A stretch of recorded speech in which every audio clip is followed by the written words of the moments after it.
Hey there, aloha. This is Jason. I'm here in Maui and I am introducing a plant to you today called Agave attenuata. This is also known as the foxtail agave, and I'm going to just go over some quick tips and pointers, things that you might want to know about the plant. I'm kind of hot. I just went on a hike and um, anyways, so I'm sweating.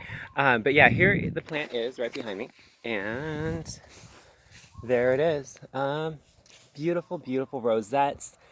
This plant reaches 4 to 5 feet tall and 6 to 8 feet wide.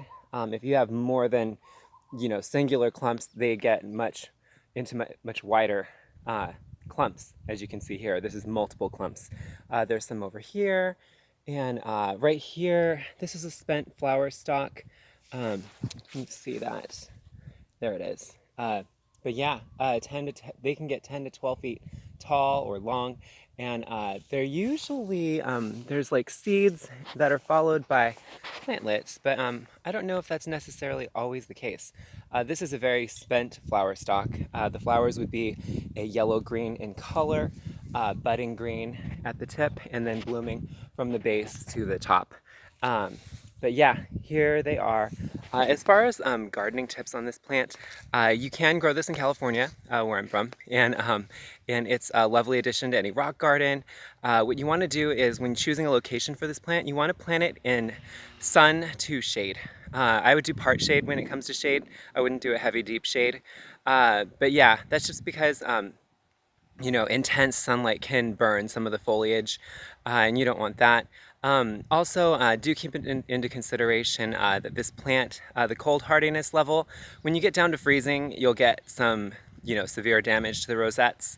But 25 degrees and below, you're kind of risking the plant. It could kick the bucket if it gets too cold.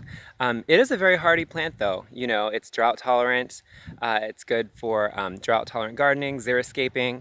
As far as soil, you do want a well draining soil. It is preferred that you plant this on a slope if possible.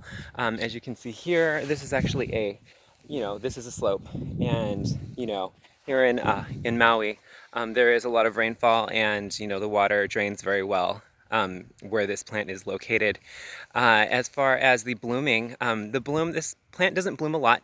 It blooms every 4 to 10 years. So once it's very mature, it'll put out a flower spike. And that's usually in the cooler weather. And yeah, the flower will put out blooms that are yellow-green, followed by seed, followed by plantlets.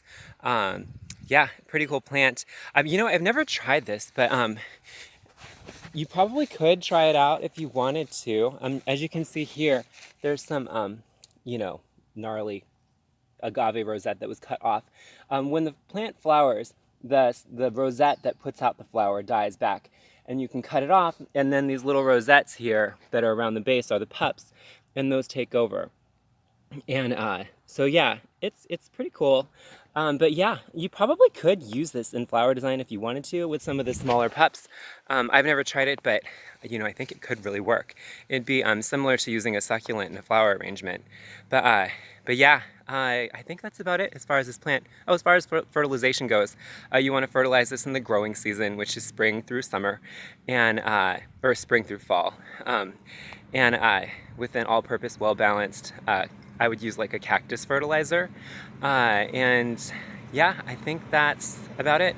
If you have any questions about this plant, Agave attenuata, also known as the foxtail agave, please let me know in the comments below. And once again, this is Jason. Aloha.